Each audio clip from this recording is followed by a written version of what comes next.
Au nom du Père et du Fils et du Saint-Esprit. Amen.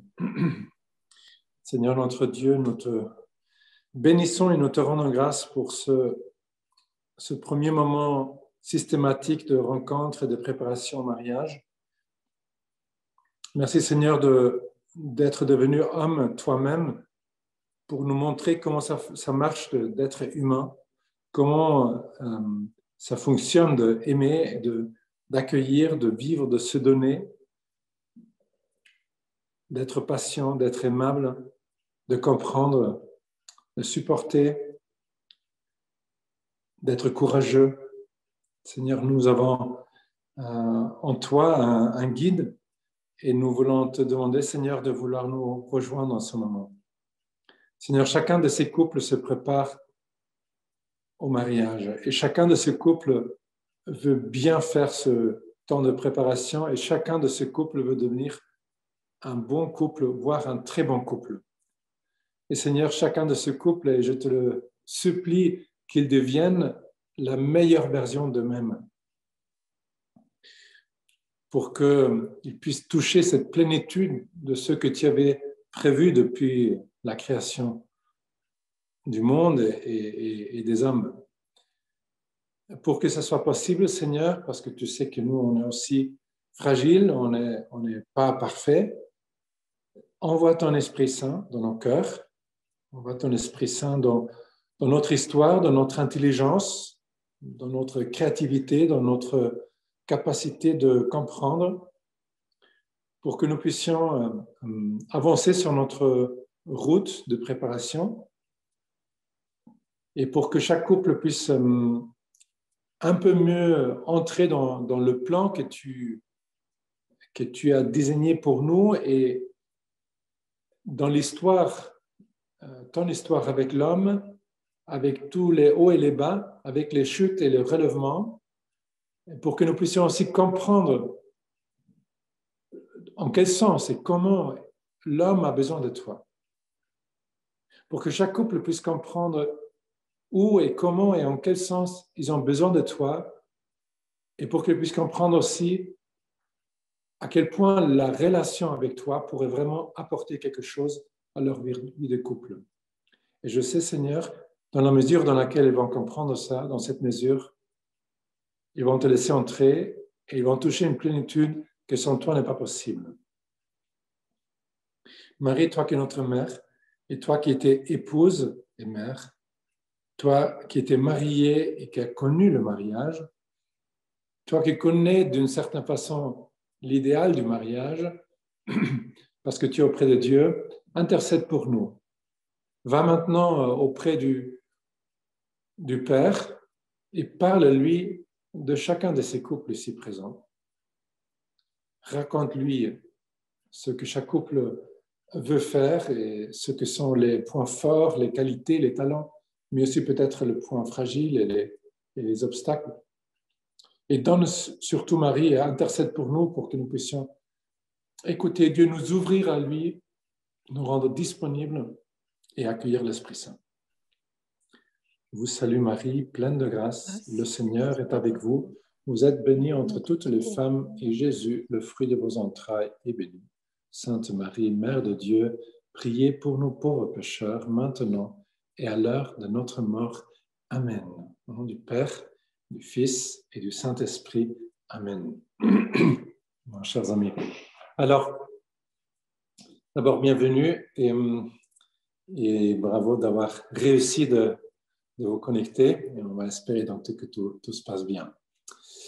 Première chose, je voudrais vous donner un peu le outline, donc pour que vous sachiez qu'est-ce que nous allons faire dans ces réunions à venir. Et après, commencer. Voilà, donc première chose, donc, nous allons parler aujourd'hui de l'anthropologie chrétienne. Donc, nous allons essayer d'expliquer un peu comment fonctionne la personne humaine. Et après ça, voir comment dans l'histoire biblique ou l'histoire du salut, l'homme a perdu quelque chose et comment Dieu, en se faisant homme, nous redonne un accès à lui et la capacité d'une vie plus grande. Ça sera important pour comprendre à quel point à quel point on a besoin de la grâce, on a besoin de la parole de Dieu, on a besoin des sacrements. Mais je me rends compte juste avant de commencer, on s'arrête juste un moment et comme ça, au moins chacun puisse se présenter. Pardon, je n'ai pas fait ça avant. Donc aujourd'hui, j'aimerais parler avec vous sur l'anthropologie chrétienne. Donc, c'est-à-dire essayer de comprendre comment fonctionne la personne humaine. Et j'aimerais vous donner une image très simple qui explique ça. Je ne sais même pas si peut-être avec Auré et Pierre, on a déjà parlé de ça. Mais non, vous allez voir. Après, vous me dites. Donc, je vais je vais vous partager un écran pour vous faire voir un peu une image, mais vous pouvez m'entendre en même temps. Donc, je vais devoir mettre ça à côté. Et voilà. Attendez. Voilà. OK. Et maintenant, je vais partager l'écran. Ici. Voilà. Écran. Lancer la diffusion. 3, 2, 1, go. Très bien. Alors, maintenant, donc là, vous ne voyez pas grand-chose.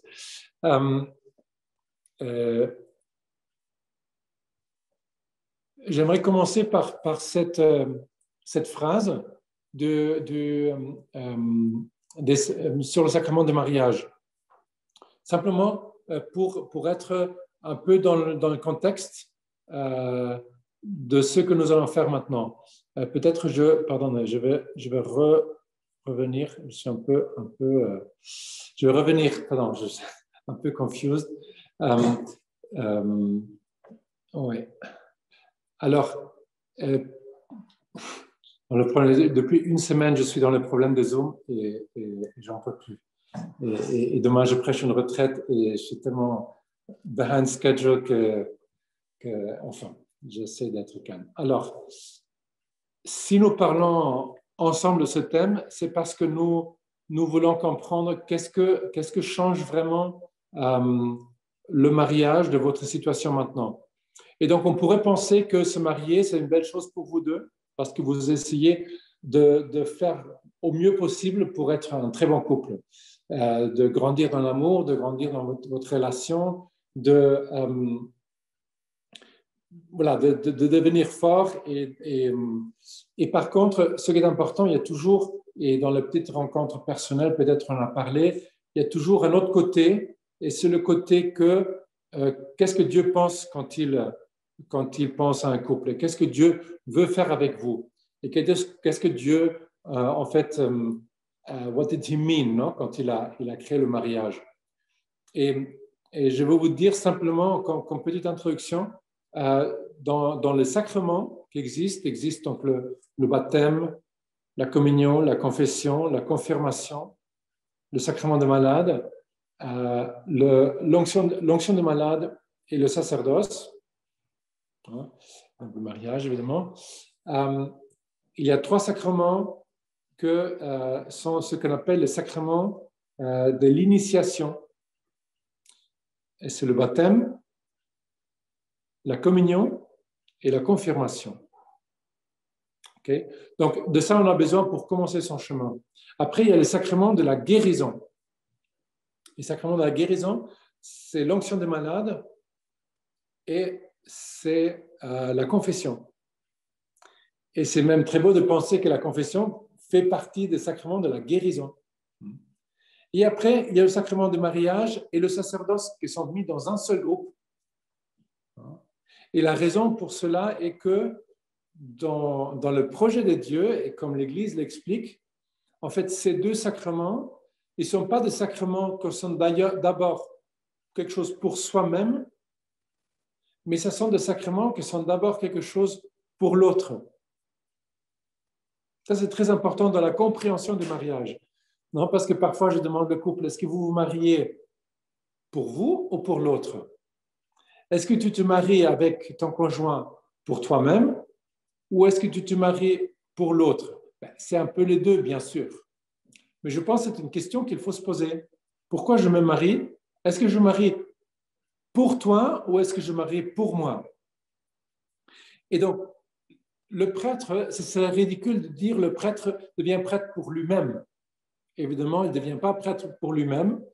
Évidemment, il devient prêtre pour les autres. Dans ce cas-là, entre autres pour vous et pour les enfants du primaire que j'ai eu hier ou avant-hier, non? Et pour la personne que j'ai enterrée l'autre jour, non? Et pour voilà, la paroisse et pour les gens que je prépare pour la première communion, etc. Donc nous, les prêtres, c'est une évidence qu'on reçoit un sacrement qui est pour les autres. Et vous, en tant que couple et en tant qu'individuel, c'est important de dire, ben nous, en fait, selon la logique de l'Église, notre sacrement est aussi un sacrement pour l'autre. Ça veut dire que c'est un engagement pour l'autre, pour que l'autre puisse avoir la certitude, je serai avec toi. Mais non seulement c'est pour l'autre, mais c'est pour aider l'autre. Et le catéchisme dit, si le sacrement du mariage aide aussi à toi-même, c'est dans la mesure dans laquelle il se donne à l'autre. Donc en fait, en se donnant, on se trouve. Et l'amour fonctionne comme ça. En se donnant, on se trouve. Donc, sacrement de mariage, c'est un sacrement pour l'autre. Donc, je vous invite à garder simplement cette idée maintenant en tant que sacrement et simplement essayer d'assimiler ça. Je me marie pour toi. Donc, ce sacrement est un sacrement dans lequel toi, tu auras la sécurité que je serai avec toi et moi, je serai de faire tout pour que tu deviennes toi-même en plénitude. Bon, maintenant, nous revenons et nous parlerons donc maintenant, et je vous partage l'écran, sur saint Thomas d'Aquin. Donc, qu'est-ce que je vais faire là? Je vais d'abord vous montrer que saint Thomas d'Aquin, quand il parle sur la personne humaine, il dit que dans la personne humaine, il y a une partie surnaturelle et une partie naturelle. Parce que nous sommes un esprit incarné. Okay? Donc, et nous connaissons très bien la partie esprit, hein, dans notre capacité de créativité, de notre capacité de choisir, de notre capacité de comprendre, de notre capacité de percevoir ce qui est bon, ce qui est juste, de notre incroyable capacité de sentir justice et d'être blessé quand la justice n'est pas prise en sérieux. Et par contre, il y a aussi une partie naturelle, qui est notre corps, qui sont nos sentiments, nos émotions, plein de réalités comme ça, qui en fait, parfois, sont un grand appui pour pouvoir mieux comprendre. Parfois, on comprend en commençant par le cœur, mais parfois, ils sont aussi un obstacle. Parfois, le corps dit non quand je dis je voudrais faire ça maintenant. Je voudrais me lever pour aller à l'église dimanche matin. Le corps dit ben non, moi je ne vais pas. Toi tu peux aller, moi je reste. Hein. Ou je vais prendre le téléphone parce que maman m'appelle. Ouais, et moi je dis ben, moi je n'ai pas envie. Non. Ou moi je devrais maintenant rendre service à quelqu'un. Et peut-être le corps il est fatigué. Ou le corps il a faim, donc il ne peut pas se concentrer. Ou le corps est fatigué, donc il fait fatigue de bien écouter la chose. Donc le corps peut beaucoup aider, mais le corps peut aussi être un obstacle. Et pour bien comprendre comment ça fonctionne, donc je vais partager l'écran, parce que je vais faire du dessin pour vous. Alors, saint Thomas d'Aquin.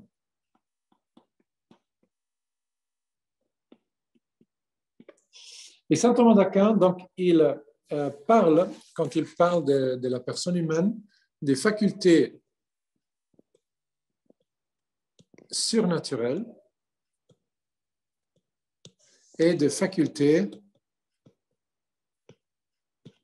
naturelles.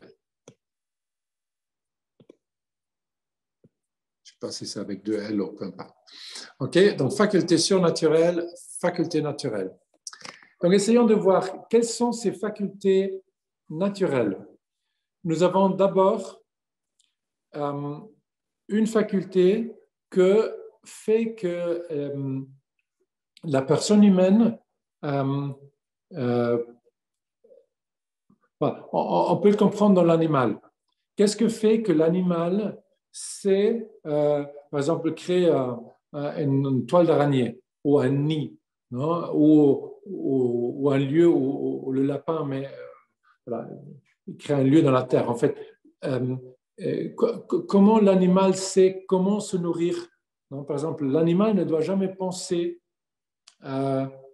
combien manger.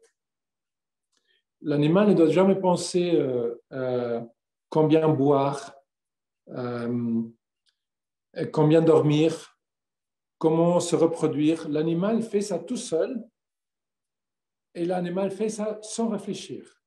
Donc, il y a une faculté dans l'animal qui fait que l'animal sait toujours la bonne mesure dans la nourriture, dans la boisson, dans le repos, dans la reproduction, dans toutes ces réalités physiques.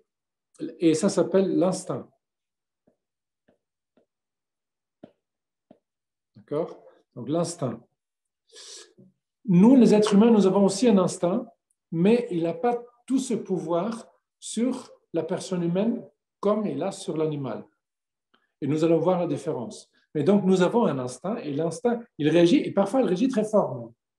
Mais il faut comprendre quelle est la mesure et quelle est l'importance que nous avons le droit, pour ainsi dire, à lui donner. Par exemple, l'être humain peut manger trop ou trop peu, peut boire trop ou trop peu. L'être humain peut travailler trop et avoir un infarctus. L'être humain peut dormir trop ou trop peu. L'être humain peut mal utiliser sa faculté de reproduction vis-à-vis de l'animal, hein, mais il peut aussi le faire bien. Donc l'animal ne peut pas le faire mal ou bien, mais l'animal va toujours faire ce que l'instinct dit. Par contre, la personne humaine peut ne pas faire comme l'instinct dit, hein, parce que nous sommes libres. Voilà, donc l'instinct. Après, il y a une autre faculté que nous rend capables d'aller jusqu'au bout dans le combat pour un bien. Par exemple, une personne qui va travailler pour pouvoir nourrir sa famille et ses enfants, une personne qui va tout donner pour protéger son mari, sa femme, et ça sont les passions. Donc, les passions sont des forces incroyables. Peut-être vous êtes trop jeune, mais même avant ma jeunesse, il y avait un film qui s'appelait Ben-Hur. Ben-Hur, un vieux film où il y a une course de chars avec des chevaux devant et chaque char est tiré par 4 chevaux. Et en fait, quand tu as un char avec 4 chevaux, si tu ne sais pas gérer un cheval, ben, ça va très mal se passer. Ou le cheval fait ce qu'il a envie de faire, ou tu vas risquer de faire une collision avec les autres. Parce que c'est beaucoup de force. Celui d'entre vous qui est déjà assis sur un cheval sait qu'il y a beaucoup de force. Avec 4, c'est encore plus. Imaginez les voitures avec 800 ou 1000 chevaux. Non? Bon. Alors, les passions sont des forces très importantes et qui, en principe, rendent un service incroyable à la personne humaine. Mais ils peuvent déraper. Ils peuvent nous échapper et parfois ils peuvent nous rendre esclaves. Par exemple, quand une personne devient alcoolique. Alors la passion d'aller jusqu'au bout, la passion de boire est presque esclave avec l'instinct et donc je vais trop loin. Mais dans le plan original de Dieu, ce n'était pas comme ça. Tout était bien, pour ainsi dire, tout était bon. Donc, les passions sont très bonnes en elles-mêmes, mais voilà, nous allons comprendre tout à l'heure. Les passions. Donc après, une autre faculté naturelle encore, ce sont les sentiments.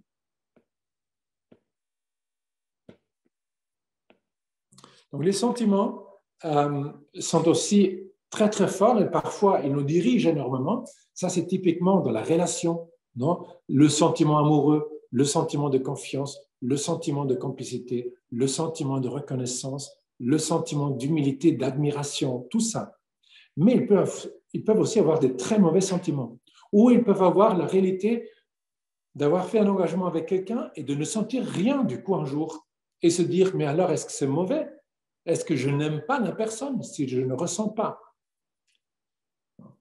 Et donc c'est important pour nous de savoir que le fait de ne pas sentir ne veut pas dire qu'on n'aime pas. Nous allons comprendre tout à l'heure de quoi dépend l'amour et quel est l'amour que nous pouvons en fait promettre devant Dieu. Okay? Alors, les sentiments.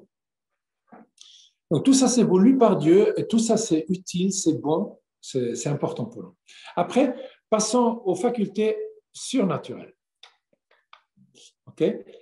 Facultés surnaturelles, nous avons une faculté qui correspond à peu près à l'instinct. Donc, c'est une faculté supérieure qu'on peut dire, elle nous dit tout le temps ce qui est bon et ce qui est mauvais, ce qui est juste et ce qui n'est pas juste. Et ça, on appelle ça la conscience. La conscience. Okay? Donc, la conscience, en principe, elle est la même pour tout le monde. Elle nous dit de faire le bien, d'éviter le mal. Parfois, on se trompe dans le bien ou dans le mal.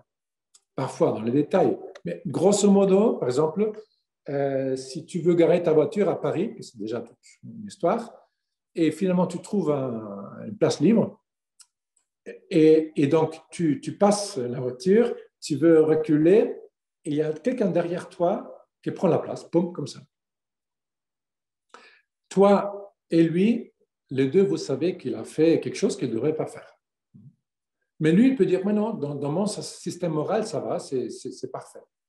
Mais dans ma conscience, ou lui, dans sa conscience, il sait que ce n'est pas juste. Non? Quand je suis sur l'autoroute en France et je vais au-delà de 130, je peux me dire, ouais, mais c'est pas grave, quelques kilomètres en plus il n'y a pas de flash ici, en plus, je m'en coyote, et donc tout va bien. Mais dans ma conscience, je sais qu'en fait, je suis en train de faire quelque chose qui n'est pas juste. Donc ma conscience, ça fonctionne. Mais on peut la taire. Et parfois, on est pas mal, on est assez expert à taire notre conscience. Mais ce n'est pas intelligent dans la durée. Alors la conscience, donc elle fonctionne. Dieu l'a mis là, on peut dire, pour nous rappeler ce qui est good and bad. Après, la conscience nous dit quoi? Qu'est-ce qu'il faut faire, non? Après, une autre faculté qui nous dit pourquoi.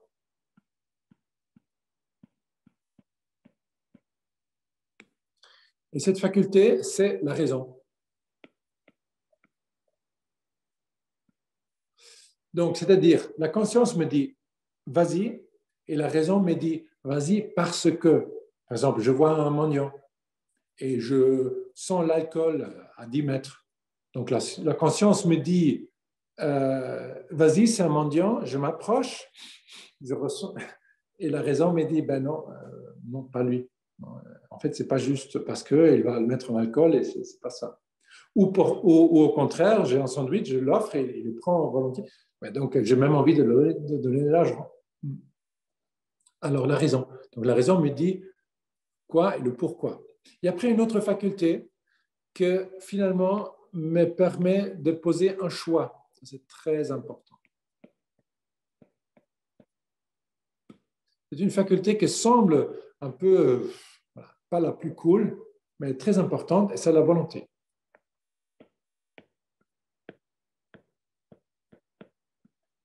La volonté, en tant parfois volontariste, c'est tout avec effort, etc. Mais la volonté est importante parce que vous allez, pendant toute votre vie, poser des choix.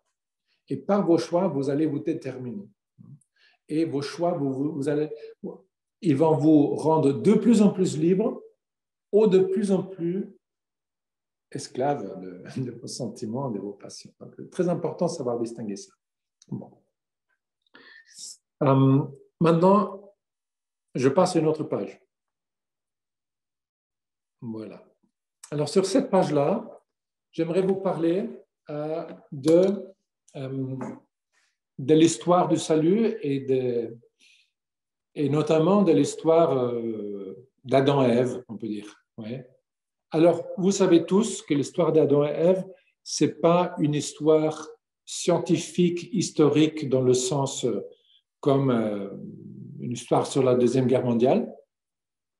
Mais c'est important de savoir que les Juifs, donc, dans l'Ancien Testament, quand ils ont écrit une histoire, leur intention n'était pas du tout la même que nous avons aujourd'hui quand on écrit l'histoire.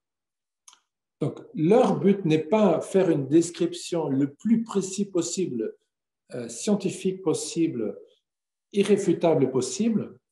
Simplement, ce n'était pas leur intention, mais leur intention était rendre compréhensible une vérité cachée, et notamment qui est Dieu, qui est l'homme, d'où vient le mal, hein, qu'est-ce qu'est la liberté, comment agir, hein, comment choisir, hein, où sont les dangers, pourquoi ça existe, pourquoi le mal existe en nous, hein, pourquoi on a parfois des bonnes tendances et des mauvaises tendances. Donc, et là, la Bible, elle est incroyable. Elle est incroyable. Donc, il y a, parce que même les livres, que sont des livres symboliques, sont remplis d'une sagesse et d'une perspicacité sur l'explication de notre vie. Alors, là, j'ai mis 3 petits points et je peux dire, il y a 3 types de livres. Il y a évidemment beaucoup plus de types de livres, mais ce sont pour moi les 3 plus importants types de livres dans la Bible. On peut dire, il y a des livres symboliques.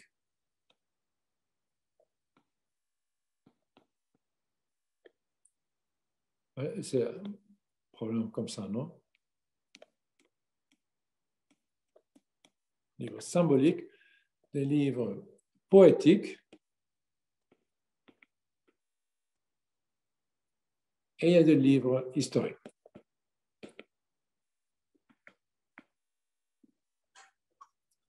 Des livres symboliques, par exemple, Genèse, le livre Job, le livre Tobie. Genèse, c'est toute l'histoire d'Adam et Ève, l'histoire de Noé et l'arche de Noé, même l'histoire de la tour de Babel, et même le début et l'histoire d'Abraham. Tout ça, alors c'est un mélange parce que ce n'est pas que symbolique. Il y a une historicité parce qu'il y a une vérité en ça, mais la vérité, elle n'a pas la même intention qu'aujourd'hui.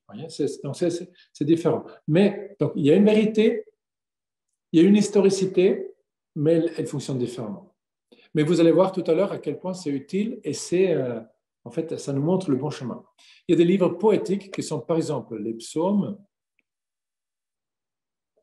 par exemple, le livre de la sagesse, Ben Sirac, les proverbes, etc. Donc, des livres poétiques qui, en fait, sont une source de sagesse immense, à tel point que je dirais ne pas connaître, par exemple, le livre de la sagesse et les psaumes, c'est un vrai manque de culture et de connaissance du cœur humain. C'est un vrai trou dans la connaissance, dans la culture d'une personne occidentale, européenne, parce qu'il y a une telle sagesse sur la vie humaine, sur le cœur humain, sur la relation entre les hommes, sur le bien et le mal, qu'en fait, voilà. Et en plus, avec un langage qui est magnifique. Bon. Et après, il y a des livres historiques. Donc, on peut dire livre historique, qu'est-ce qu'il y a-t-il? Mais il y a certainement toute une partie de l'Ancien Testament, notamment les chroniques, certaines parties du livre des prophètes, le livre des rois. Non? Donc, une partie de l'Ancien Testament, mais bien sûr, presque tout dans le Nouveau Testament, sauf l'Apocalypse, qui est plutôt symbolique. Mais par exemple, les 4 évangiles, c'est important, ils sont historiques. Okay. Donc, parce que vous allez rencontrer des gens qui vont vous dire oui, mais les évangiles étaient écrits 250 ans plus tard par les papes selon ce qu'ils voulaient que l'Église dise que Jésus ait dit. Mais en fait, ce n'est pas vrai. Ils sont vraiment, les 4 évangiles, par exemple, ont été écrits vraiment dans les 50 ans après la mort de Jésus, mais en commençant immédiatement. Par les 4 évangélistes qui bien sûr sont allés un peu partout en Terre Sainte pour ramasser des sources d'informations. Okay? Mais c'est écrit quand il y avait des milliers des témoins oculaires qui avaient vu la vie de Jésus, donc on ne peut pas écrire n'importe quoi. Donc c'est important pour nous qu'on peut vraiment se poser sur sur l'évangile, les évangiles et les actes des apôtres, par exemple. Bon. Alors, j'ai dit ça pour qu'on puisse aussi, d'un côté, se sentir un peu safe, hein, et d'autre côté aussi comprendre pourquoi nous avons une utilité dans le livre de la Genèse de l'histoire d'Adam et Ève. Parce qu'on peut dire, mais moi j'ai besoin des livres historiques, par contre, symbolique, je n'ai pas besoin, et poétique non plus. Ben non, parce que je peux dire que j'ai un tableau sur Napoléon, et j'ai une poésie sur Napoléon, et j'ai l'histoire de Napoléon. Et moi, je peux dire, mais moi, j'ai seulement besoin de l'histoire. Ben, par contre, si j'ai un grand tableau du peintre David, ben, d'un côté, ça a une grande valeur, mais d'autre côté, ça dit beaucoup sur Napoléon que tu ne vas pas trouver dans l'histoire parce que tu ne peux pas le décrire comme ça. Donc, et les peintres et les poètes qui ont écrit des chants ou des poésies, ben, ils peuvent dire des choses, et par leur façon de dire les choses, que l'histoire comme telle ne peut pas dire. Comme une instruction d'un iPhone où tu lis exactement comment l'utiliser, ben, c'est un truc plus neutre, hein, et une lettre d'amour peut dire d'autres choses. Alors donc, tout ça pour dire la Genèse, elle est utile. Okay. Alors maintenant, j'aimerais avec vous donc voir dans la Genèse une partie sur la personne humaine. Parce que, en principe, si nous disons conscience, raison, volonté, sentiment, passion, instinct, on peut dire pendant que l'ordre est gardé. Donc, les passions et les sentiments, quand ils suivent, quand ils écoutent la volonté, la raison et la conscience, alors je peux faire confiance aveuglement. Par contre, si les sentiments passions contredisent la conscience et la raison, ben là j'ai un problème et donc je dois décider. Or, le problème est que, par exemple, moi, à l'école primaire du Petit Saint-Jean, ouais, je pense au petit frère de Auré quand il était petit, et quand on a fait les adorations à la chapelle, et à la fin de l'adoration, je donnais une petite image d'un saint à chacun des enfants. Donc, imaginons, c'était volontiers, donc il y avait 30 enfants qui viennent à l'adoration dans la petite chapelle. Et en plus, ils savent qu'après, ils reçoivent une petite image, donc c'est aussi une motivation. Et après, j'ai dit, bon, j'ai 40 images, vous êtes 30, donc ne vous inquiétez pas, vous pouvez vous approcher tranquillement et chacun peut prendre son image et donc il y a une pour chacun de nous. Okay. Et donc les enfants, en fait, au lieu de venir tranquillement en attendant que chacun vienne, etc., en fait, ils viennent tout sauf tranquillement. Ils sont précipités, chacun veut son image, même s'il y a l'image pour tout le monde. Chacun veut ça. Donc, en fait, ils décident en ce moment beaucoup plus avec leurs sentiments et passions qu'avec la conscience et raison, parce que la conscience et raison leur dit, mais il n'y a pas de problème, il y a pour tous, et donc, je ne vais pas me précipiter. Voilà. Et par contre, non, les sentiments et passions sont si forts qu'ils n'arrivent pas à rester calmes. Parfois, parmi 30 enfants, tu vois 2 tout petits qui sont tout tranquilles, parce que j'ai dit, on peut attendre, il n'y a pas de problème, ils attendent. Ça veut dire qu'ils ont une grande maîtrise d'eux-mêmes. Mais la majorité d'enfants, waouh, ils veulent la petite image. Comme peut-être, pour vous identifier un peu plus, si vous allez à des grands dîners, et après, il y a une grande table avec tous les types de desserts. Ben, c'est là où vous allez voir les personnalités. Il y a des gens qui en fait, ils prennent leur assiette et ils ne peuvent pas se contrôler. Ils prennent énormément toutes les bonnes choses. Après, ils ont, avec une grande assiette, ils ont un peu honte. Bon, les gens qui vont à la chasse, parfois à la tour, ou au jeu, quand ils jouent au foot, quand ils sont devant la télévision, ou peut-être quand ils sont dans la voiture, il y a un bouchon.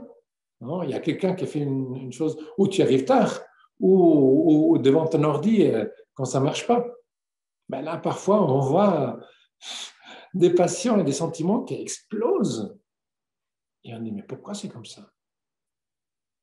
Non. Et on peut se dire pourquoi, bizarrement,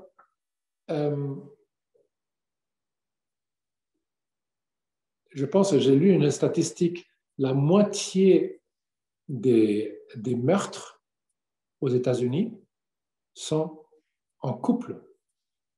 Ça veut dire un ex-mari, ou le copain, ou la copine, non? Donc, quelqu'un qui, juste un petit peu avant, était la personne plus importante et la personne plus aimée et la personne plus désirée. Et du coup, ça devient la personne plus détestée. Pourquoi c'est possible? Et d'où cette force et cette violence? Donc, c'est important de comprendre pourquoi nous avons en nous parfois la merveille et parfois nous avons des pensées sombres, parfois nous avons des désirs durs ou durs dans le jugement, brutal voilà, dans nos regards sur l'autre, parfois même pervers ou parfois impur et presque violent, parfois d'où vient ça? D'où vient ça? Donc c'est important de comprendre d'où vient ça, parce que d'un côté, toi, tu dois apprendre à comprendre quoi faire avec ces forces, parce qu'en fait, il y a des forces qui sont des bonnes forces, et des forces auxquelles il faut savoir où les mettre. Quand tu as un taureau féroce dans ta cuisine, mais il faut savoir quoi faire avec le taureau. Mais d'autre côté, parce que tu vas vivre avec une personne qui, lui aussi ou elle aussi, a des passions et des sentiments qui parfois vont exploser. L'autre jour, je parlais avec une personne, je ne cache pas que c'est une femme, et il m'a dit, mais moi, quand je suis fatigué ou quand je suis fâché, j'explose, mais beaucoup, beaucoup, beaucoup, beaucoup. Mais je peux pas faire autrement. Je ne peux pas faire autrement. Donc, mieux vaut-il que l'homme le comprenne. Non, mais peut-être elle va pouvoir faire autrement. Mais là, voilà, elle m'a dit, je ne peux pas autrement. C'est ma façon, ça, c'est plus fort que moi. Bon. Et donc, nous comprendre pourquoi c'est comme ça. D'accord? Alors, donc, pourquoi c'est comme ça? Pourquoi c'est comme ça? Et donc là, vous allez voir, le livre de la Genèse, c'est utile. Alors, dans le livre de la Genèse, nous voyons l'homme, nous voyons Dieu, et nous voyons deux autres êtres humains. À l'occurrence, Ève, par exemple. On peut dire Adam et Ève, par exemple. Et après, c'est Caïn et Abel, etc. Bon. Et donc, dans l'Ancien Testament et dans le livre de la Genèse, nous voyons que l'être humain est un être relationnel. Et donc, relationnel parce que il y a des relations. Et donc, ça, nous voyons à travers des images. Donc, il y a une relation entre l'homme et Dieu. Et cette relation entre l'homme et Dieu est montrée par l'image de Dieu et Adam qui se promènent dans le jardin. D'accord? Ils se promènent dans le jardin, ils discutent. Dieu dit à Adam, Adam fait. Adam demande à Dieu, Dieu fait. Donc, une relation, on peut dire qu'il y a une harmonie originelle. Originale, je pense, non? Originelle, je me confonds toujours, peu importe. Non? Original. Donc, original, ok, bon. Alors, merci beaucoup. Originel. Voilà, c'est l'autre. Bon, alors, originel. Merci beaucoup. Oui, original, c'est plutôt quelqu'un qui est un peu drôle, non? Qui est un peu spécial. Il est un original. Donc, et oui. Donc, alors, après, il y a une autre relation que c'est entre Adam et les autres êtres humains, à l'occurrence au début Ève, simplement. Et donc là, nous voyons qu'ils communiquent entre eux, nous voyons qu'ils se rencontrent, qu'ils se regardent, et nous voyons qu'ils sont nus. Mais en fait, ils ne ressentent pas de la honte. Donc il y a un regard très spécifique entre Adam et Ève. Il y a un regard nudité sans honte. Donc en fait, ils ont une confiance totale, une harmonie totale. Adam regarde Ève nue, mais en fait, il ne s'approche pas d'elle pour, je sais pas, pour prendre, pour toucher, non, il est là, il la regarde. Et Jean-Paul II dit, Adam, en regardant Ève, il voit il voit qu'ils sont faits pour le don, ils sont faits pour la complémentarité, ils sont faits pour la vie. C'est une évidence qui s'impose. Bon. On revient tout à l'heure à ça. Et après, une dernière relation, on peut dire, c'est la relation d'Adam avec lui-même. Et relation avec Adam avec lui-même, symbolisée par le fait qu'Adam est nu, lui, mais ne sent pas le besoin de se couvrir simplement. Il est comme ça, il est nu. Il n'a pas un problème avec sa nudité. Nous, aujourd'hui, par exemple, chacun de nous, on peut dire personne de nous n'a aucun problème jamais avec sa nudité. Elle est toujours complexe, elle est bizarre, parfois elle est lieu de confusion, parfois elle est lieu de séduction, parfois elle est lieu de honte, parfois elle est lieu... Et ça ne devrait pas être comme ça. Ça devrait être en paix. Et quand Dieu a créé l'homme... Donc c'est très important. L'histoire avant la chute de l'homme, nous voyons Dieu et l'homme sont en paix, harmonie, il n'y a pas de contradiction, il y a une confiance totale. L'homme et la femme sont en harmonie, en confiance totale, et l'homme envers lui-même, il n'a pas de problème avec son corps, il est en complète paix. Imaginez comme ce serait beau si on pourrait avoir ça, si on pourrait avoir une confiance totale en soi-même, y compris son corps, sa voix, ses talents, non, sans complexe. Si on pourrait, dans le couple, se regarder dans la nudité sans trouver en soi-même peut-être le désir d'avoir, je sais pas, de manipuler, de toucher, de prendre, même sans le vouloir, mais parfois, voilà, tout ça se trouve là. Et dans la relation avec Dieu, qu'on puisse avoir une confiance totale et dire à Dieu, tu peux faire avec moi ce que tu veux parce que je sais que tu m'aimes encore plus que moi-même, donc pas de problème, je dirai toujours oui à quoi que ce soit. C'est pas si évident. Mais au début, c'était évident. OK? Important. Maintenant, donc là aussi, peut-être nous pouvons dire Ève. Donc au début, Adam est seul. Et Dieu dit, ce n'est pas bien que l'homme soit seul. Pourquoi ce n'est pas bien que l'homme soit seul?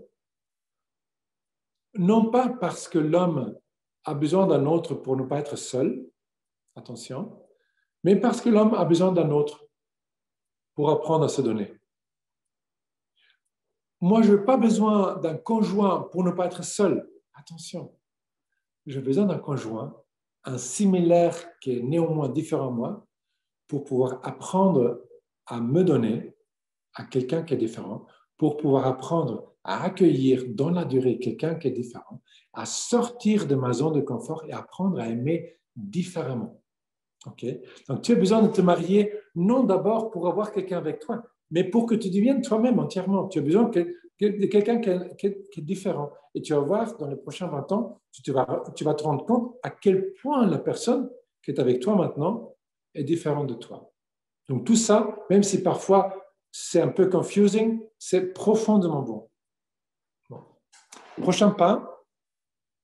Alors, le jardin. Donc là, on peut dire, ça c'est 1, 2, 3, 4 et 5. Alors, donc le jardin. Le jardin, nous voyons ici, donc tous les arbres, évidemment. Hein. Et là, nous voyons un arbre qui est un peu différent. Il est rouge. Bon, ça juste pour voir la différence. Donc, Dieu met Adam et Ève dans le jardin et il dit, vous pouvez prendre de tous les arbres, sauf celui-là.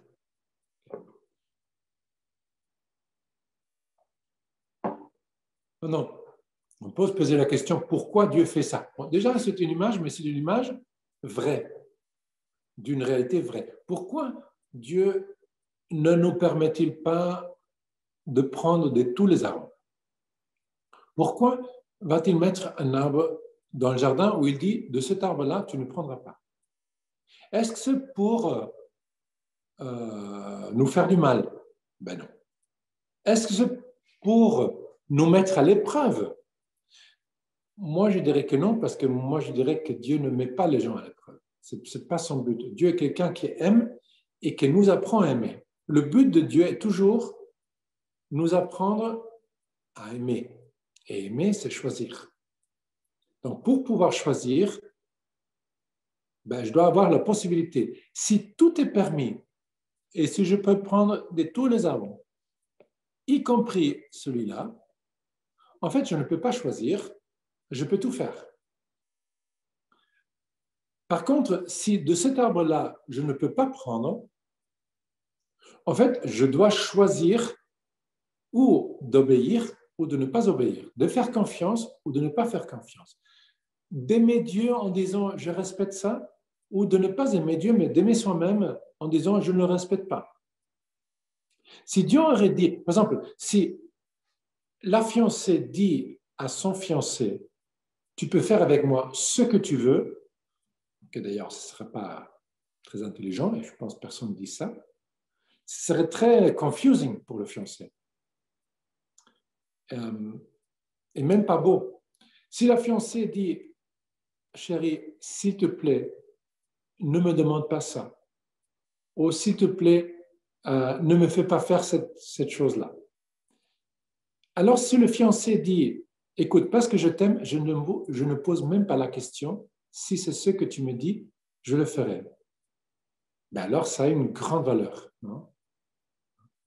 Et par contre, s'il dit, oui, mais moi j'ai envie de faire ce que j'ai envie de faire, mais à ce moment-là, en fait, il utilise mal sa liberté.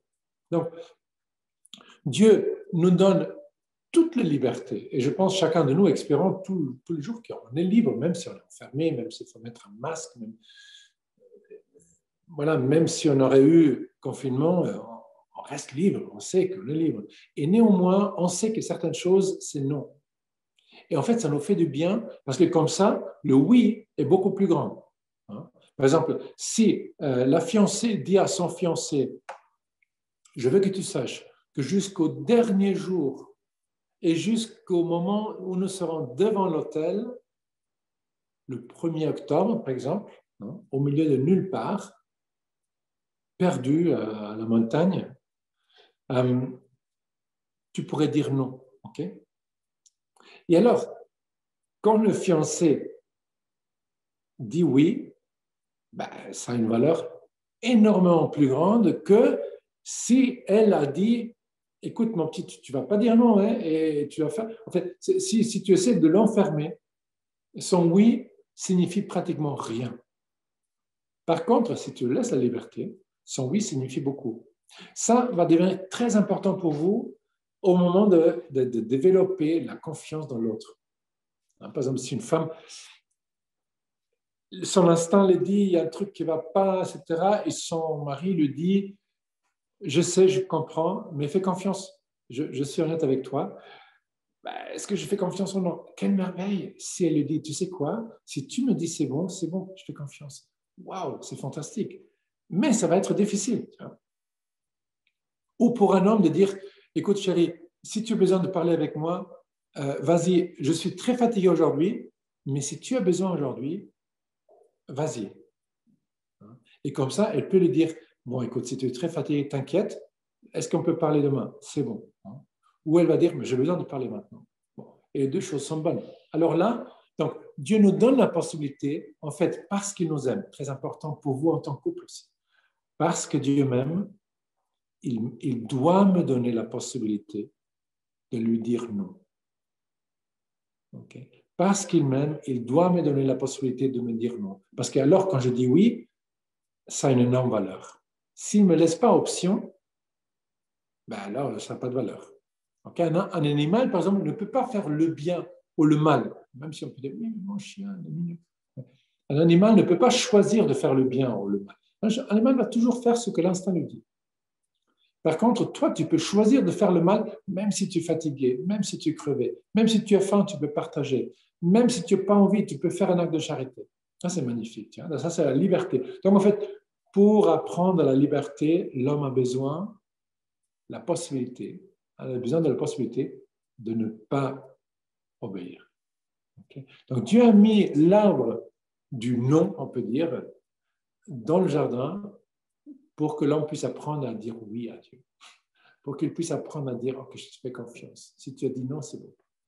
Je ne pose même pas la question pourquoi. » Ok. Donc ça, pendant votre vie, va jouer un grand rôle. Ayant dit cela, voilà, l'homme, malheureusement, va dire non. Il ne va pas écouter. Alors le diable, le serpent, vraie traduction du texte hébreu originel, c'est le monstre. Donc le monstre vient et parle avec Ève. Pourquoi Ève? On ne le sait pas. Où est Adam? Il est à côté, arm in arm, le bras dans le bras.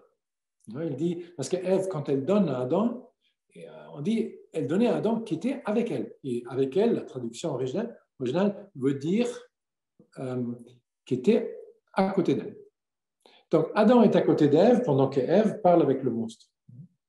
Par exemple, quand peut-être une femme peut avoir un moment de fatigue, un moment de très négatif, de doute. Là, c'est important pour l'homme aussi de dire, allez, on va faire un truc sympa et ne pense pas à ça maintenant. Allez, ça va bien se passer, maintenant faisons une autre chose. Enfin, il faut libérer l'autre du monstre. Le monstre peut aussi être pour l'homme parfois l'ordinateur ou le travail, ou pour les deux. Il n'y a pas de stéréotype là, surtout pas. Bon. Alors, néanmoins, le diable arrive à la femme et parle avec elle. Et l'homme, en fait, il est à côté et l'homme sait qu'il est responsable, qu'il devrait faire quelque chose, mais il ne le fait pas. Et donc, le diable demande à la femme, est-ce que c'est vrai que Dieu a dit que vous ne pouvez prendre d'aucun arbre? Est-ce que Dieu a dit non à tous les arbres? Et Ève dit, ah non, non, pas du tout, pas du tout.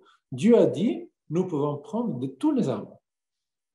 Donc, Ève, en ce moment-là, elle choisit avec la conscience et la raison. Elle se rappelle, non, non, nous pouvons prendre tous les arbres, sauf celui-là.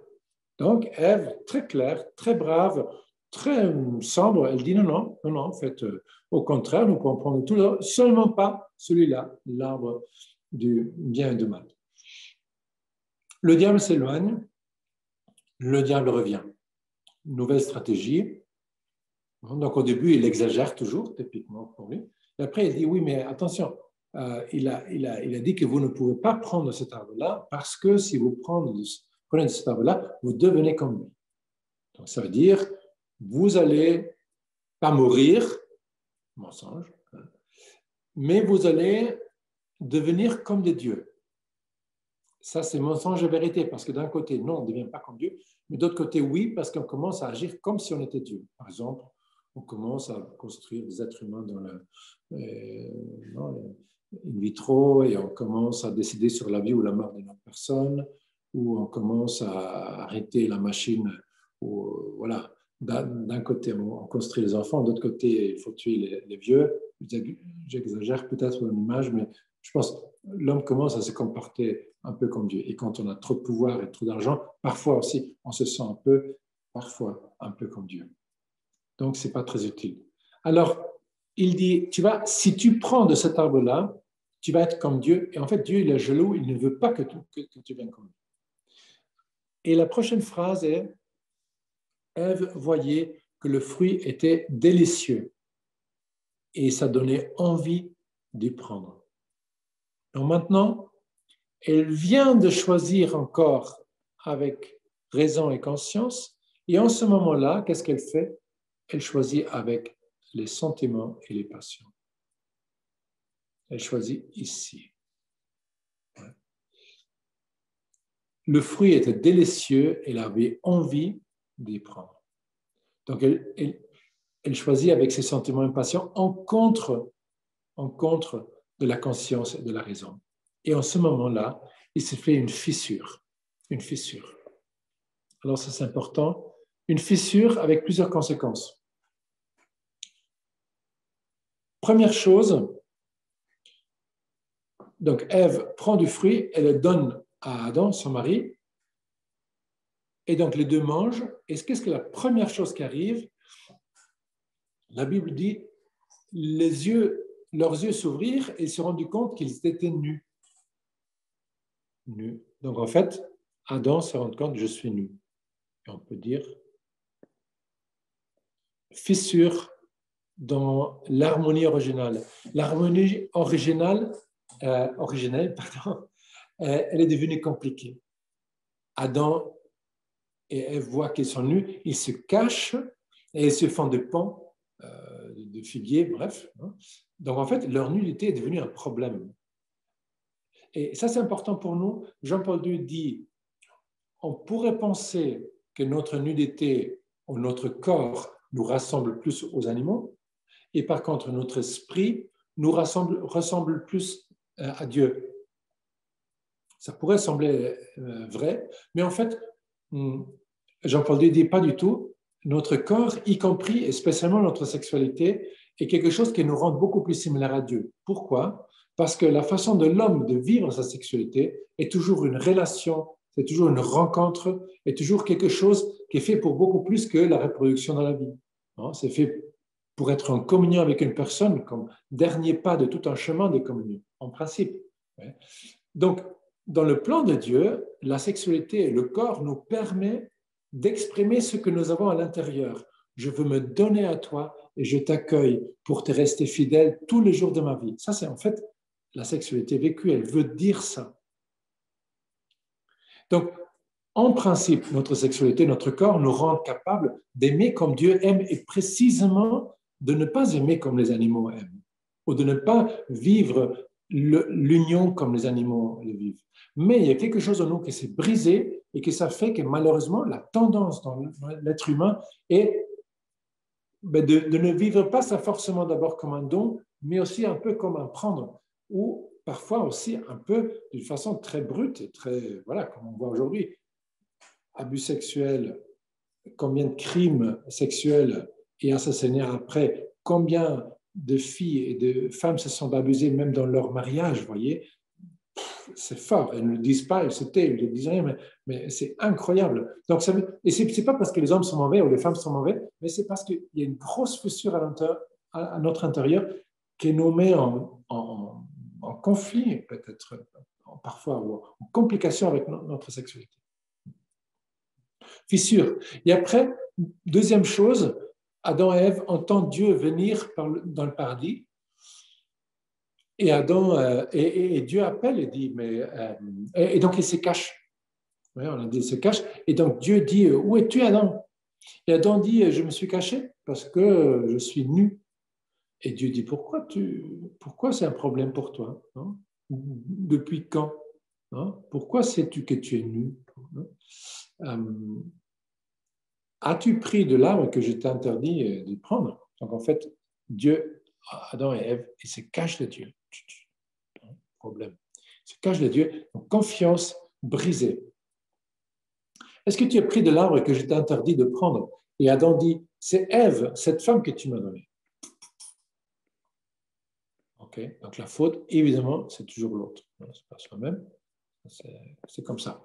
Alors, l'harmonie originale s'est brisée à 3 niveaux. Et depuis là, en fait, la vie est devenue compliquée. Nous passons à l'image 4. Là, nous voyons donc Dieu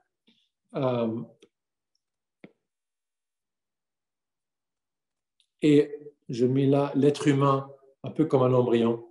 Imaginons que la relation est un peu comme un cordon ombilical, d'accord? Et vous savez que par le cordon ombilical passe la nourriture, l'oxygène, l'affection, tout quoi. Tout dont l'embryon a besoin de vivre.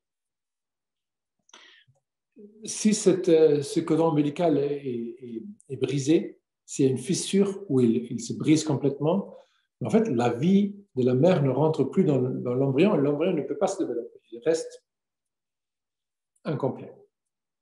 Donc, le diable ne pouvait pas couper ce cordon ombilical, mais il pouvait séduire l'homme de s'éloigner. Et donc, qu'est-ce qui se passe quand l'homme s'éloigne? En fait, le cordon ombilical devient tense. Et qu'est-ce qui se passe si le temps de s'éloigner encore plus? En fait, le cordon ombilical se brise. Et donc, la vie de Dieu ne rentre plus dans l'être humain. D'accord? Donc, en fait, maintenant, la relation entre l'embryon, entre la personne humaine et Dieu, s'est brisée. Donc, la vie de Dieu ne peut plus entrer dans l'être humain. Et ça, c'est en fait le drame que nous vivons en principe aujourd'hui.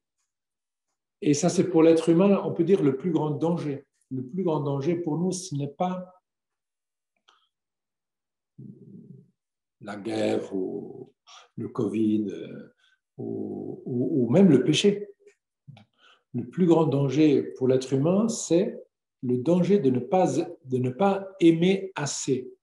C'est ça qui nous fait plus du mal quand on aime trop peu, quand on aime trop dans le calcul, quand on aime trop égoïstement, quand on aime trop d'une façon radin. C'est ça qui nous fait plus du mal et quand on aime peu. D'accord?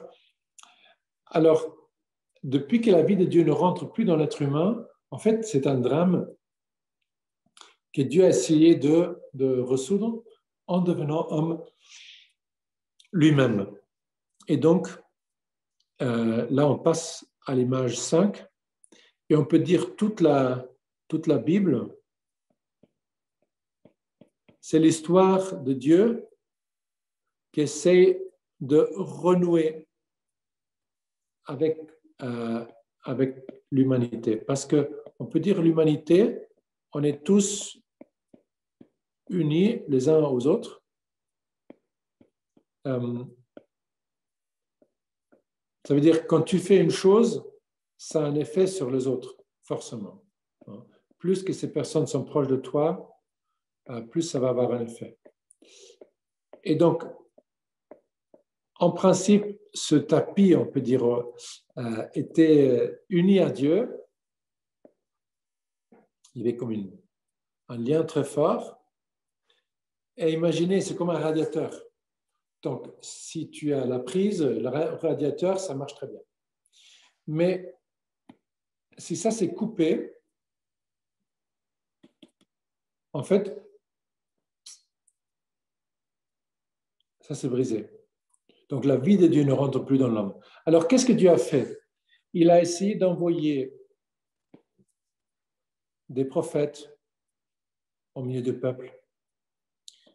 Il a essayé d'appeler au début même Moïse ou Abraham pour guider le peuple, pour rappeler le peuple leur mission, pour rappeler le peuple qu'il y a un Dieu qui les aime, qu'il ne faut pas servir les faux dieux, qu'il ne faut pas sacrifier ses enfants, qu'il ne faut pas adorer les animaux, etc. Il ne faut pas adorer l'argent, le pouvoir, mais il faut être en communion avec Dieu pour pouvoir vivre en paix. Et donc le peuple, il se retourne vers Dieu, il se retourne vers Dieu, il se retourne vers Dieu pendant 1700 ans, on peut dire, depuis Abraham jusqu'à Saint Jean le Baptiste, qui est le dernier prophète, qui rappelle le peuple d'Israël de revenir, de se purifier, d'accueillir, d'attendre la venue du Messie.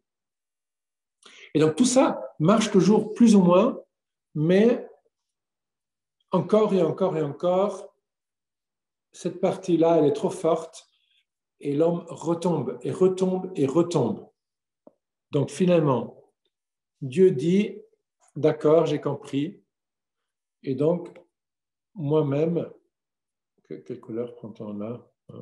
Jaune peut-être. Ouais. Moi-même, je vais devenir homme. On va prendre rouge.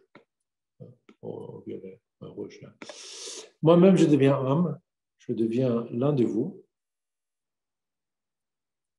Et donc, tous ceux qui sont en contact avec moi reçoivent la vie.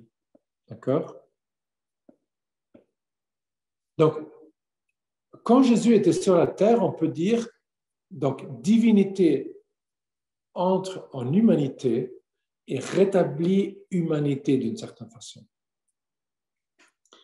Jésus au milieu de nous, on peut dire Dieu regarde le monde de loin et en fait, par la fidélité, l'amour pur et droit jusqu'au bout, il rétablit le lien entre ciel et terre. Okay? Donc, le lien entre ciel et terre est rétabli. Mais Jésus, il va repartir au ciel.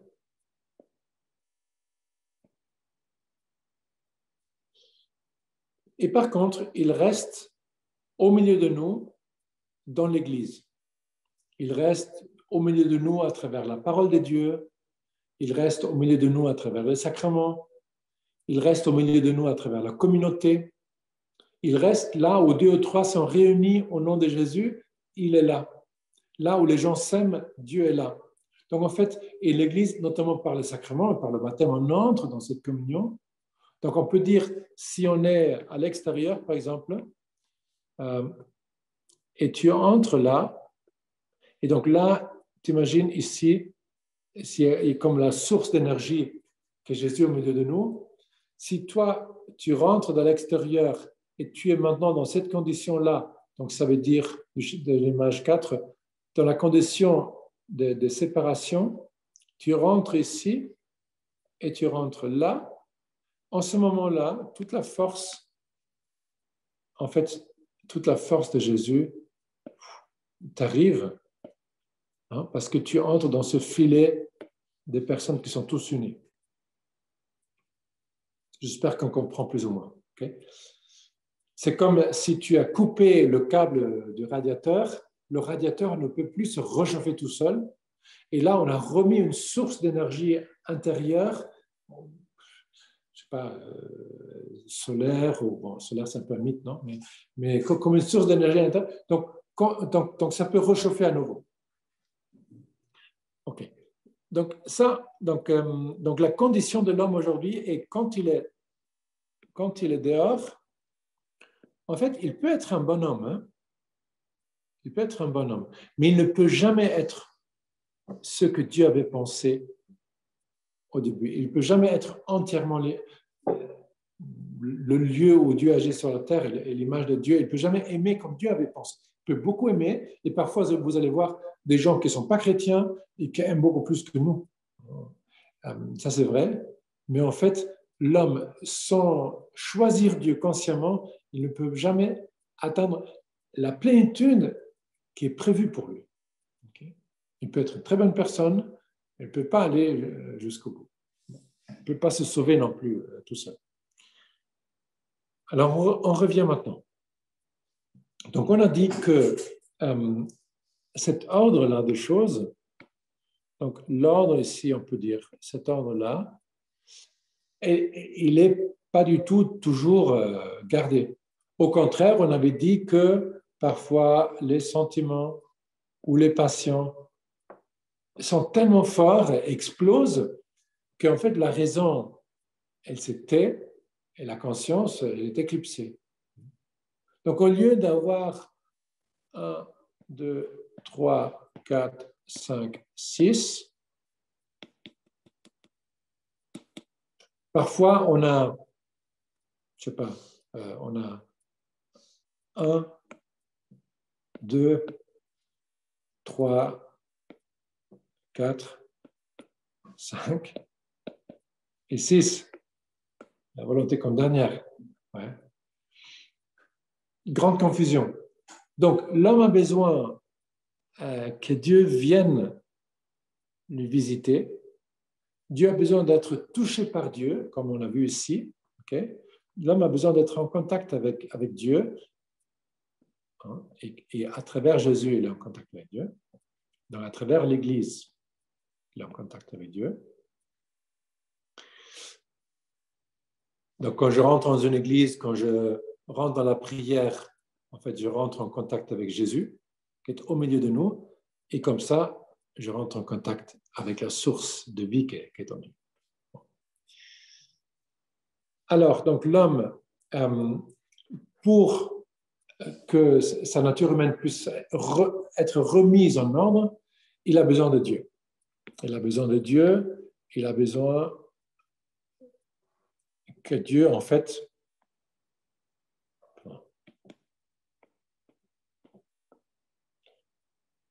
touche d'une certaine façon la conscience, la raison, la volonté, les sentiments, les passions et les instincts. Tout ça a besoin constamment d'être guéri, hein, en chacun de nous, moi aussi. Il faut purifier sa conscience, il faut rééduquer la raison, il faut former la volonté pour choisir ce que je vois exactement que je dois faire. Je me fatigue parfois, hein, faire le premier pas, demander pardon, rendre service, je vois très bien, mais je ne veux pas. Pour éduquer les sentiments et les passions, pour aussi savoir quelle importance dois-je leur donner. Et pour savoir quoi faire aussi avec les instincts. D'accord? Donc, Dieu, par exemple, cette partie-là, ok? Sur la raison, par exemple. La raison, elle peut me dire, toi, tu m'as fait du mal, je ne te pardonne pas. Dieu me dit, en fait, si ton frère te fait du mal, il te demande pardon, tu lui pardonneras. Et moi, je peux dire, oui, mais il m'a fait du mal, il m'a demandé pardon, mais il m'a fait du mal. Donc, moi, je n'ai pas envie. Et Dieu te dit, oui, je sais, donc ça, tu as raison, on peut le comprendre, mais moi, je te dis, fais confiance, vas-y, et tu vas voir, ça va te faire du bien. Donc, finalement, on décide, on fait ce pas, et on dit, ah, je me sens tellement mieux. Ah oui, c'est vrai. Donc, en fait, il y a la raison pour voir quelque chose, mais la lumière de la foi, ou la lumière de Dieu, éclaire la raison, et comme ça, la raison, elle voit plus, elle est plus claire. D'accord? Alors, quoi faire donc pour que nous ayons un contact avec Dieu, pour que nous puissions être vraiment mis en contact avec lui? Pourquoi c'est important? Parce que imaginons, si ta vie est comme cette image maintenant, que la première chose qui explose, c'est le sentiment et les passions, et après la conscience et peut-être la raison, mais la volonté est la dernière chose, et tu vas vivre avec une personne qui a besoin d'une personne sainte et saine. Normalement, ça marche bien, mais parfois, ça va mal se passer. Parfois, tu vas te cacher, tu ne vas pas vouloir confronter ton devoir. Et parfois, l'un de vous va s'enfermer et va pas vouloir voir l'autre, ou parler, ou dire, ou s'ouvrir. Et l'autre va vouloir entrer et savoir plus et parler plus. Et grande confusion. Ça va arriver. Donc, moi, pour que je puisse être un conjoint plus ou moins utile et bon dans la durée, moi j'ai besoin de Dieu. Moi je ne peux pas sans Dieu. Autrement, ça va être compliqué pour toi. Et toi, tu vas être compliqué pour moi. Ben, c'est forcément comme ça. Ce n'est pas notre faute. Attention, ce n'est pas notre faute. C'est le problème, il est là. OK? Et ça, ce n'est pas notre faute parce que tout a commencé là. Et donc, ce n'est pas notre faute. Et néanmoins, on est libre et on a une responsabilité. Alors, donc comment faire pour être un bon conjoint? Parce que pour être plus ou moins juste envers toi, pour ne pas te juger, pour apprendre à de mieux en mieux t'accueillir, pour pouvoir, quand je me donne à toi, te donner plus que simplement moi-même. Parce que toi, tu as besoin de plus que moi-même. Toi, tu as besoin d'une personne sainte, et moi, je ne suis pas toujours saint. Toi, tu as besoin d'une personne humble. Moi, je ne suis pas toujours humble. Toi, tu as besoin d'une personne qui pardonne toujours. Et moi, parfois, je fais fatigue de pardonner. Toi, tu as besoin d'une personne pure. Et moi, parfois, je ne suis pas pur. Toi, tu as besoin d'une personne généreuse. Et parfois, je suis radin ou je suis égoïste. Toi, tu as besoin d'une personne qui savent demander pardon. Et moi parfois, je n'ai pas envie. Ouais. Donc, ça, c'est la réalité. Et il faut être très orgueilleux pour croire que ça ne va pas nous arriver. Non, ça m'arrive, tout ça. Hein, donc, ça va vous arriver aussi. Ça, c'est la vie normale. Après, il y a des exceptions à certains moments. Je ne connais pas trop. Alors, donc, pour être en contact avec Dieu, quoi faire? Et donc là, je vous offre ici 5 portes. 5 portes, si vous l'ouvrez, ben vous allez certainement trouver Dieu de l'autre côté. Okay? Même si tu ne fais pas hyper fort, même si tu ne sais pas très très bien le faire, si tu ouvres cette porte, tu trouves Dieu derrière. Première porte, peut-être la plus simple, c'est la prière. Et attention, prière ne veut pas dire forcément que moi j'ai une grande vie de prière, je fais l'oraison pendant 2 heures par jour, je fais l'adoration pendant 4 heures par jour, je fais une retraite spirituelle chaque année. Non, peut-être prière pour moi veut dire je sais faire le signe de la croix. Et oui, je sais le Notre Père. Et peut-être le Je vous salue Marie. Peut-être moi je ne sais rien prier, mais je sais prier lentement le Notre Père. C'est déjà très bien. Pourquoi c'est tellement important? Pas tellement ce que je dis, mais le simple fait de prier. Benoît XVI disait, quand un homme et une femme prient, pour Dieu s'ouvre une porte au monde. Okay? Donc, pour Dieu s'ouvre une porte au monde. Ça veut dire quand tu pries, Dieu à travers toi entre dans le monde, y compris ton conjoint, y compris ton cœur, y compris, en fait, il peut te parler. Quand tu pries, c'est comme tu lui ouvres la porte et il peut faire en toi ce que toi, tu ne sais pas faire en toi. Et ce que ton conjoint ne le sait pas faire en toi. Donc, si vous ouvrez ensemble la porte, Dieu peut faire en vous ce que vous ne pouvez pas faire. Et donc, qu'est-ce que Dieu fait quand tu ouvres le jardin et le jardinier rentre? Moi, je peux vous dire, quand le jardinier rentre dans un jardin vierge, dans le sens, jamais personne n'a travaillé ce jardin, et donc il voit, en fait, un bon jardinier, il va voir, il va dire, ah, c'est génial, là je vais planter ça, là je vais travailler un peu, il s'est fait tout un plan. Dieu fait la même chose. Vous êtes l'œuvre de Dieu, vous êtes les enfants de Dieu. Quand tu lui ouvres la porte, il va entrer, il va faire son boulot. Et non pas parce que tu lui dis quoi faire, il se débrouille très bien, mais parce que tu lui ouvres la porte. Pourquoi il ne fait pas sans que tu lui ouvres la porte? Liberté, tu le livres. Donc, parce que tu es libre, il ne peut pas entrer si tu ne dis pas entre. Donc, prière, nous allons parler plus tard dans une autre session un peu sur ça parce que c'est très important. Mais sachez que tout le monde peut prier. Tout le monde peut prier. Et ne pas prier, moi je dirais personnellement, c'est ne pas aimer son conjoint. Parce que si je ne prie pas, moi je serais bien, mais moi je ne serais pas moi entièrement. Et toi, tu mérites moi entièrement et pas moi plus ou moins. Okay? Mais prière, voilà, on peut s'acheter un livre, peu importe, ça on va parler notre. Donc prière, premier, c'est safe, hein? Tu ouvres la porte, même si tu ne pries pas très bien, il entre. Okay? Deuxième, très très safe aussi, sacrement.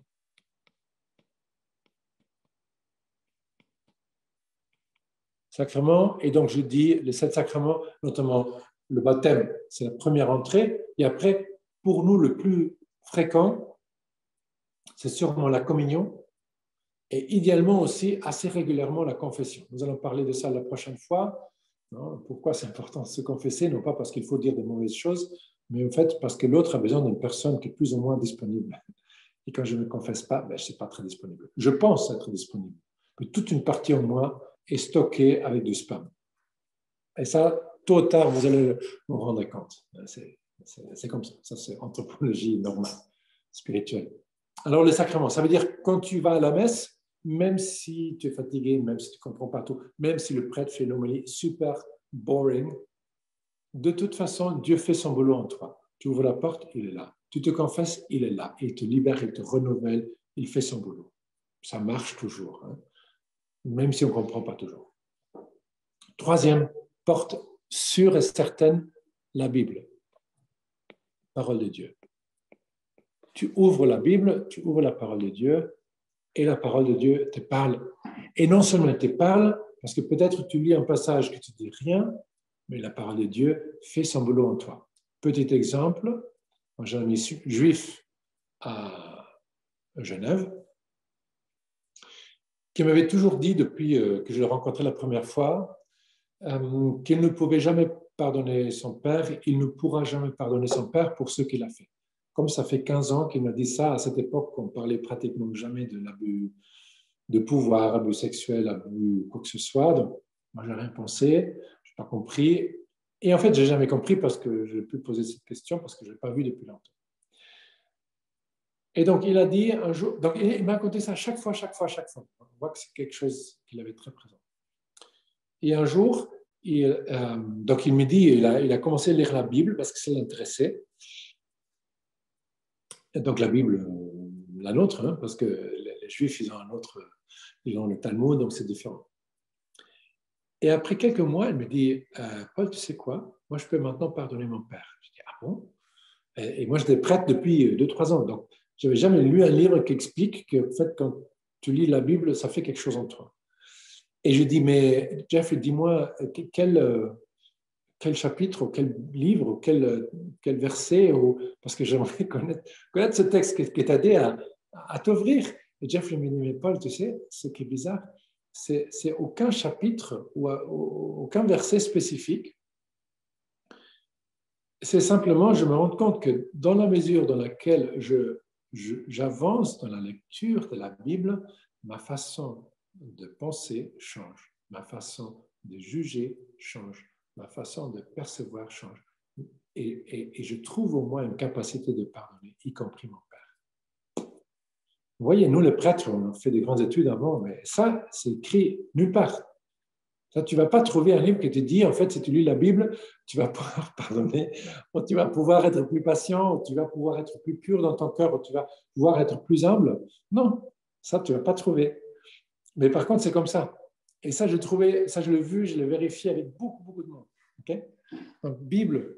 Donc, si je dis d'ailleurs sacrement, là aussi, par exemple, adoration, Eucharistie, notamment, adoration très, très fort comme lieu de transformation.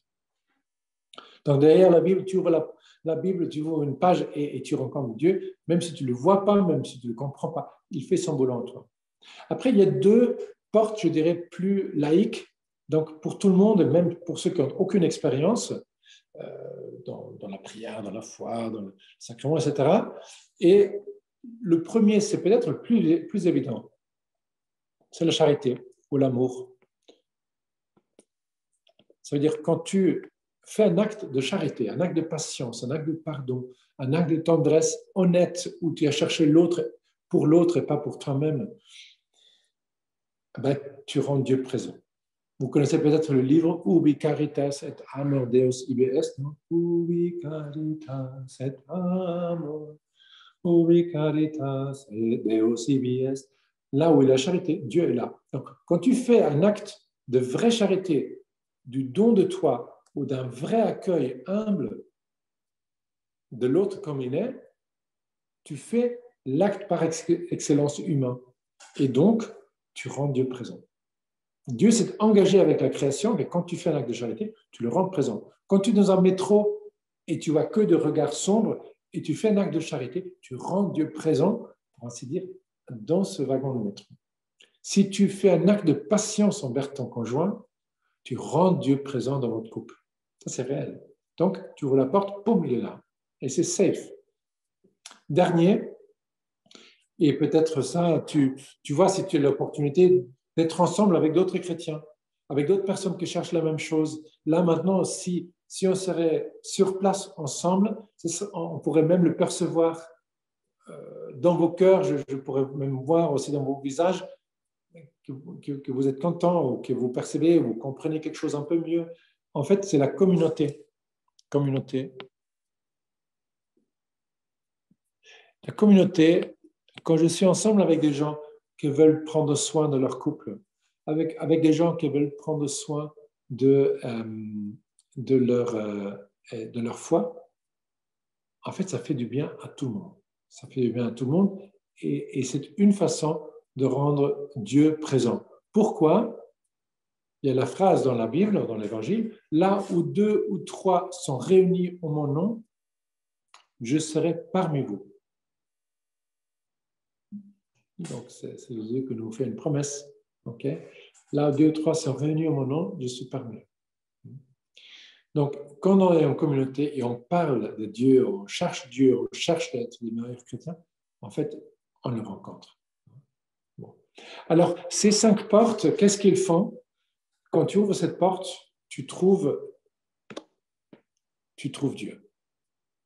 Et quand tu trouves Dieu, et tu rencontres Dieu, tu te laisses toucher par Dieu, et Dieu guérit la conscience, la volonté, la raison, les sentiments, les passions, les instincts. Et ça, c'est réel. Moi, je peux vous dire, un vrai chrétien, tu vas pouvoir le reconnaître parce qu'il est joyeux et parce qu'il est paisible. Ça ne veut pas dire qu'il n'a pas beaucoup d'énergie. C'est un homme de paix ou une femme de paix.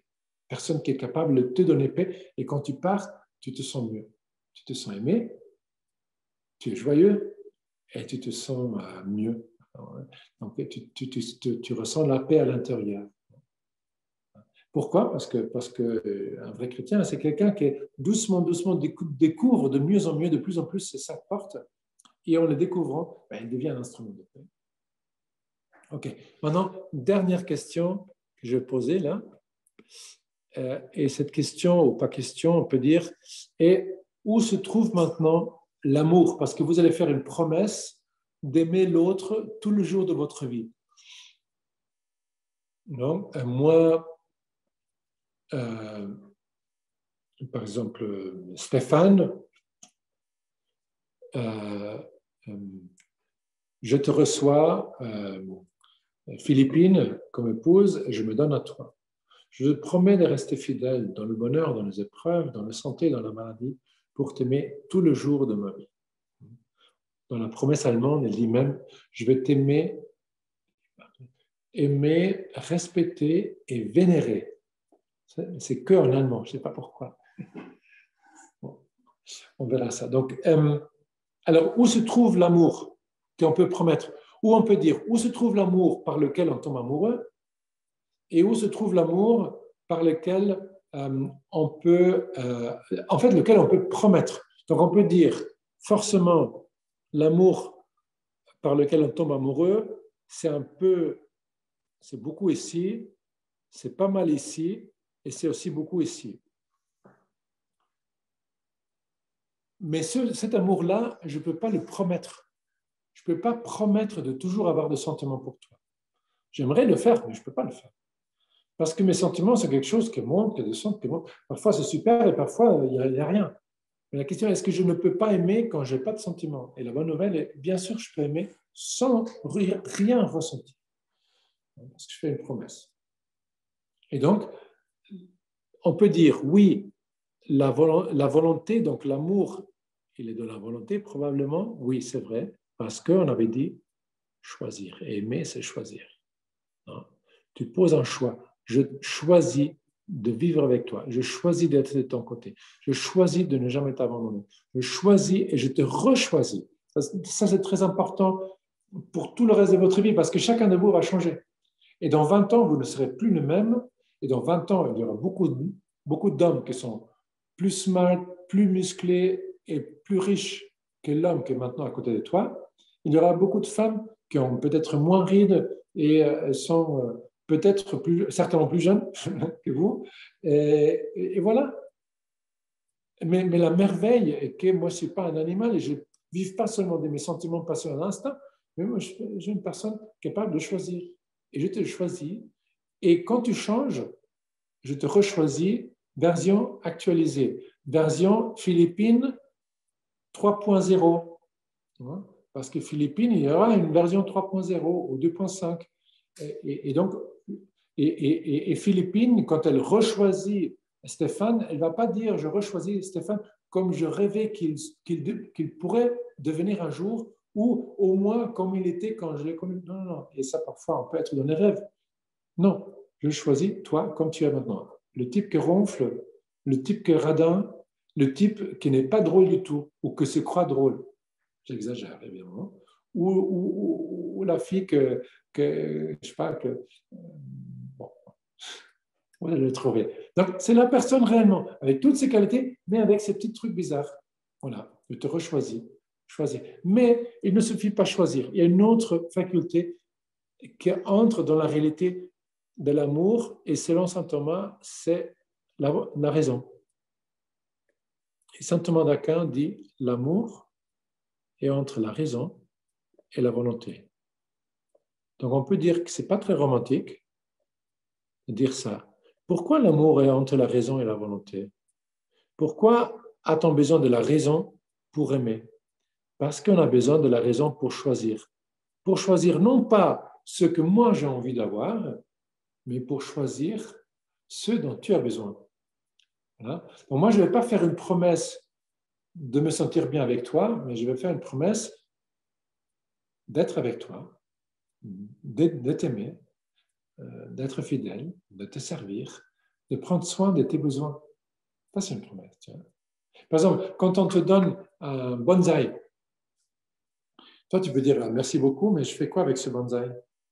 Est-ce qu'il a besoin de l'eau froide, d'eau chaude, de l'ombre, du soleil, beaucoup d'eau, très peu, à l'intérieur, à l'extérieur?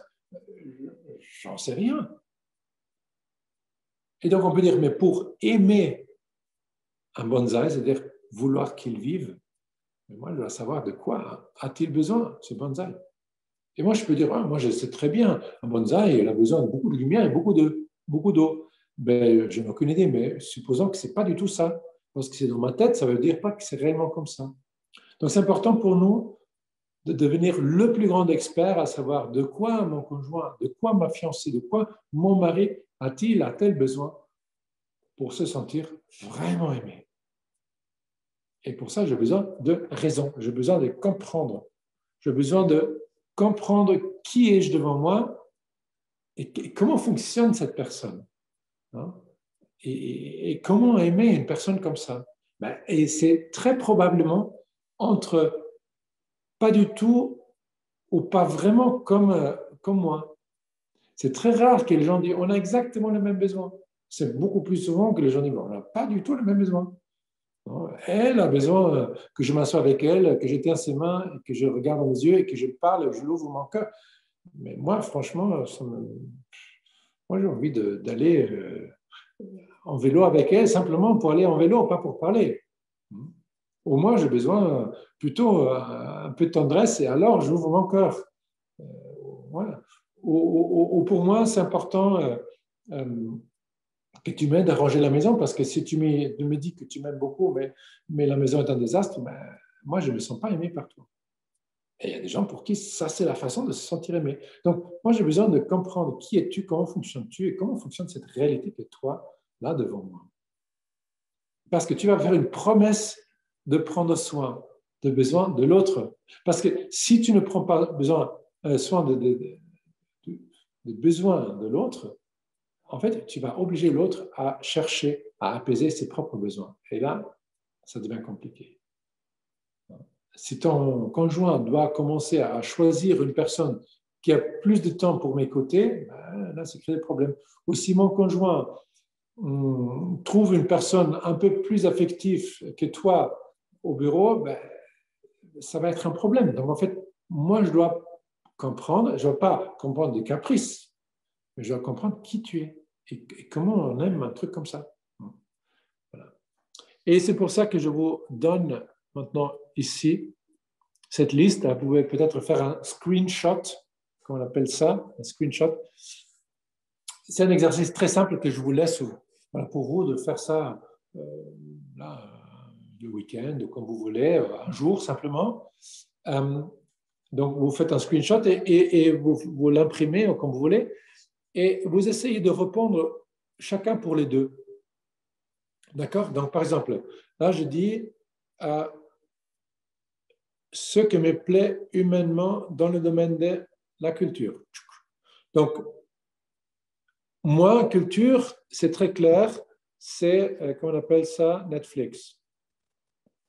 C'est pas moi, hein, mais, par exemple. Hein. Et toi, probablement c'est théâtre. Donc, moi, j'aime pas tellement théâtre, mais moi j'aime Netflix. Ou moi, je déteste Netflix, mais j'aime le théâtre. Ou moi, mais j'aime beaucoup plus le théâtre. D'accord? Hein? Nourriture. Hein? En fait, toi, tu aimes le petit resto du coin. Moi, j'aime le burger, quoi. Pas très compliqué. Avec beaucoup de gras et beaucoup de ketchup. Et beaucoup de mayonnaise et beaucoup de tout, quoi. Et ça doit sortir là, comme ça. C'est tout idiot, mais si moi je sais que pour toi le petit resto du coin est important, mais moi dans mon agenda, moi je vais écrire régulièrement petit resto du coin avec mon conjoint parce que pour lui ou pour elle, c'est très important. C'est pas si important comme ma promesse de mariage, mais ça fait partie de ma promesse de mariage de te rendre heureux. Et si je sais qu'avec ça, si je te vois fatigué, je te vois crever, et je peux te dire, allez, sortons un moment, un petit, c'est sûr qu'avec ça, je te donne un petit. Hein? un petit coup de pouce. Donc, je vous invite dans cette histoire-là de le copier et chacun essaie de répondre pour les deux et après vous comparez. D'accord? Donc, dans le sport, ben, pour moi, c'est clair, c'est PSG devant la télé. Ou pour moi, sport, ben, moi j'aime les sports où on peut communiquer, on peut être ensemble. Très bien. Ben, pour moi, l'affectivité, j'ai besoin que tu m'embrasses ici sur le front et sur le bras, et je sais pas quoi. Et pour moi, j'ai pas appris à prendre quelqu'un dans les bras, peut-être. Donc je dois apprendre ça. Hein. Chacun, il est comme. Pour moi, la spiritualité est importante. Pour moi, c'est important de prier avec toi. Et pour moi, je ne sais pas prier. Je n'ai jamais prié dans ma famille où on n'a jamais dit des choses ouvertement. Ben, il faut apprendre. Ce que me repose le plus, par exemple, moi perso, hein, Père Paul, j'ai compris que le truc qui me repose plus, c'est quand je suis au bord de la mer, type Normandie, sur les falaises, et je peux regarder l'horizon et rien faire. Là, tout est en paix. Ou je suis à la montagne et je vois, voilà, les montagnes et les sommets. Là, mon âme est en paix et j'oublie tout. Okay. Et d'autres personnes, mais ce n'est pas ça, d'autres personnes, je demandais une fois, une femme, qu'est-ce qui te repose le plus? Quand est-ce que tu sens vraiment heureuse devant son mari? Et elle a dit, quand je peux lui dire tout ce qui me frustre. Quand tout est sorti, là, je me sens bien. Son mari l'a regardé. Elle dit, oh là là. Donc, ils étaient à peine mariés, ou peut-être même pas encore mariés. Donc, voilà. Qu'est-ce qui me stresse le plus? Ben, peut-être les choses que je n'ai pas fait et que je devrais faire. Ou qu'est-ce qui me stresse le plus, que tu me critiques tout le temps, que tu m'interromps tout le temps. Voilà. Et le no-go absolu devant les gens ou à la maison, etc. Donc, ça peut être un exercice intéressant pour mieux vous connaître et pour savoir qu'est-ce que je vais promettre et à qui je vais promettre quelque chose et comment fonctionne cette personne à qui je vais promettre de l'aimer tous les jours dans ma vie. C'est une grande promesse. Dernier screenshot. Je vous laisse ça comme quelques questions pour vous, que vous pouvez aussi répondre pour vous-même, et ce n'est pas pour moi, dans la prochaine semaine, les prochains 10 jours. Faites comme vous voulez, d'accord? Donc, petit screenshot, et vous pouvez le voir. Si quelqu'un de vous ne sait pas comment on fait, bon, vous êtes plus jeune que moi, vous savez ça. Hein. Mais si quelqu'un, plus tard, a besoin de quelques-unes de ces choses encore, vous m'envoyez un petit message et je le mets ou dans le groupe ou en perso, il n'y a pas de problème. Donc, voilà. Donc, les questions, ça, donc vous répondez. C'est quelques questions, hein, mais c'est pour aider à un peu mieux comprendre. D'accord? Ok, alors je vais faire une petite prière finale et après nous pouvons discuter juste 5 minutes pour voir si c'est plus ou moins arrivé. Seigneur, sois béni pour ce temps et je te bénis pour chaque couple et pour leur désir, leur effort de pénétrer le mystère. Je te demande surtout, Seigneur, de leur aider à comprendre en fait, tout ce qui est arrivé, tout ce que tu avais prévu pour notre nature humaine et tout ce qui s'est brisé pour qu'on puisse comprendre qu'en nous, ce n'est pas facile, que chacun de nous, à côté de nous, quelqu'un qui a subi les mêmes choses et qui fait fatigue d'aimer et qui a aussi une partie brisée. Seigneur, aide-nous à être humbles, patients, un vrai complice dans les moments difficiles pour que nous puissions aussi être de vrais complices dans la joie. Seigneur, que par l'intercession de la Vierge Marie, ta bénédiction descende sur tous ces couples pour que le règne de Dieu puisse s'établir dans ces couples, dans leur cœur, et pour qu'ils soient toujours de plus en plus des lieux de paix, et que pour cela, le Seigneur vous bénisse, le Père et le Fils et le Saint-Esprit. Amen.